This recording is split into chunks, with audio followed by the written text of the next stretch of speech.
जय जय दाता आनंद साईं, जय जय दाता आनंद साईं। ओम साई राम, जय साई राम। तेरा ये जग हो तुझी को मुबारक, मुझे मेरे बाबा नहीं काम इससे, मुझे मेरे बाबा नहीं काम इससे। तेरे बिना एक पल भी है भारी, मेरे साईं दाता मैं बोलूं किससे, मेरे साईं दाता मैं बोलूं किससे। छम छम है आंसू गिराए ये नैना, नहीं चैन पड़ता बिना साईं तेरे, नहीं चैन पड़ता बिना साईं तेरे। जल के बिना जैसे मछली हो व्याकुल, वैसे ही तड़पे सदा प्राण मेरे, वैसे ही तड़पे सदा प्राण मेरे। कैसे कटेगी ये विरह की घड़ियाँ, सदा आस लागी है तुझको मिलन की, सदा आस लागी है तुझको मिलन की। बच्चे के बाबा मन में समा जा, कछु सुध रहे ना ये तन की न मन की, कछु सुध रहे ना ये तन की न मन की। ओम साईं भक्ति दाताय नमः।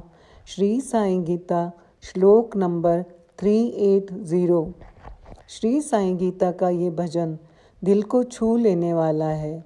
एक सच्चा भक्त श्री बाबा के सिवाय कुछ नहीं चाहता। वो कहता है, बाबा आपका ये संसार आपको ही मुबारक हो, मुझे इससे कुछ लेना देना नहीं है, मुझे तो केवल आप ही चाहिए। आपके बिना एक एक लम्हा काटना मुश्किल है।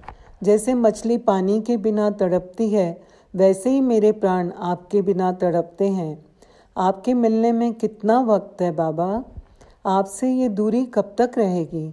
बस आप मेरे मन में समा जाओ और मुझे कुछ होश ना रहे, ना तन की होश रहे, ना मन की होश रहे।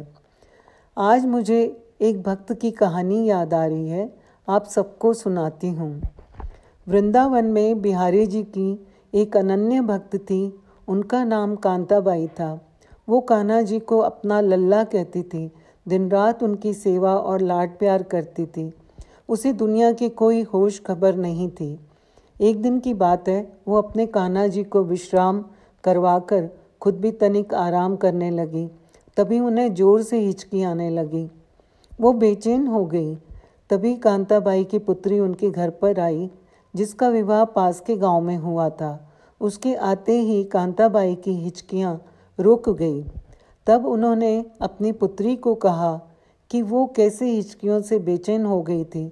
तब पुत्री ने कहा कि माँ, मैं आपको सच्चे मन से याद कर रही थी।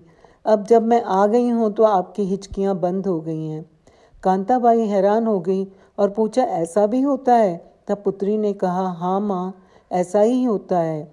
जब हम किसी को मन से याद करते हैं तो हमारे अपने को हिचकियाँ आने लगती हैं।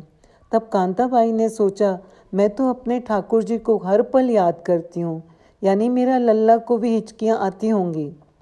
हाय मेरा छोटा सा लल्ला, मेरा छोटा सा कान्हा कितना बेचैन हो जाता होगा। नहीं, मैं उनको परेशान नहीं होने दूंगी। उसी दिन से उन्होंने ठाकुर जी को याद करना छोड़ दिया। उन्होंने अपने लल्ला को अपनी पुत्री को दे दिया और अपने लल्ला को एक पल भी याद नहीं किया। ऐसा करते कई हफ्ते बीत गए। एक दिन कांताबाई सो रही थी। साक्षात बांके बिहारी जी कांता के स्वप्न में आए और कांताबाई के पैर पकड़कर खुशी के आंसू रोने लगते हैं। कांताबाई फौरन जाग जाती है और रोने लगती है, प्रणाम करती है और कहती है, प्रभु आप तो उनको भी नहीं मिल पाते हैं जो समाधि लगाकर आपका ध्यान करते रहते हैं, आप मुझे दर्शन देने कैसे आ गए? बिहारी जी ने मुस्कुरा कर कहा, माँ, कोई मुझे याद करता है उसके पीछे उसका स्वार्थ होता है, लेकिन आप धन्य हो माँ कि आपने मेरी तकलीफ़ के लिए मुझे याद करना छोड़ दिया। ऐसा मैंने पहली बार देखा है। तभी कांताबाई अपनी मिट्टी के शरीर को छोड़कर अपने लल्ला में लीन हो गई। तो हमारे ईश्वर प्रेम के भूखे हैं, भाव के भूखे हैं। ओम साई राम, जय साई राम।